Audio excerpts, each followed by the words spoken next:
കാസർഗോഡ് ദേശീയപാതയിൽ വീണ്ടും ഗർത്തം. ദേവിഞ്ച കാനത്തുംകുണ്ട് ദേശീയപാതയിൽ റോഡിലാണ് ഗർത്തമുണ്ടായത്. പുതുതായി പണിത പാലവും റോഡും ചേരുന്ന ഭാഗത്താണ് ടാറിട്ട സ്ഥലത്ത് വീണ്ടും ഗർത്തം രൂപപ്പെട്ടത്. വിവരങ്ങളുമായി അനഘ ഹർഷനൊപ്പം ചേരുന്നു. അനഘ, പറയൂ. കൃഷ്ണരാജ്, കാസർഗോഡ് വീണ്ടും ദേശീയപാതയിൽ ഗർത്തം രൂപപ്പെട്ടിരിക്കുകയാണ്. ഈ കാസർഗോഡുള്ള ദേവിഞ്ച കാനത്തുംകുണ്ട് ദേശീയപാതയിലുള്ള റോഡിലാണ് ഗർത്തം ഉണ്ടായിരിക്കുന്നത്.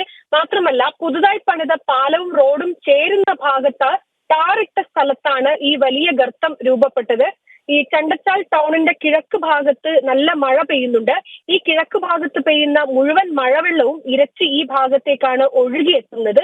ഇതുമൂലമാണ് ഈ ഗർത്തം രൂപപ്പെടാൻ കാരണമെന്നാണ് ആ പ്രദേശവാസികളൊക്കെ തന്നെ പറയുന്നത്. മാത്രമല്ല, ഈ നിലവിൽ ഈ ഗർത്തം രൂപപ്പെട്ട സ്ഥലത്തിന് ആ ഭാഗത്ത് തന്നെ രണ്ടാമത്തെ പാലത്തിനായുള്ള കുഴി എടുത്തു വെക്കുകയും ചെയ്തിട്ടുണ്ട്.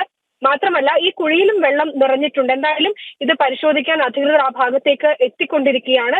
ഈ ഭാഗത്ത് ഇപ്പോൾ ഈ ബാരിക്കേഡൊക്കെ വെച്ചുകൊണ്ട് നിരോധനം, ആ ഭാഗത്തേക്ക് പോകുന്നതടക്കമുള്ള കാര്യങ്ങൾ നിരോധിച്ചിട്ടുണ്ട്. കൃഷ്ണരാജ്.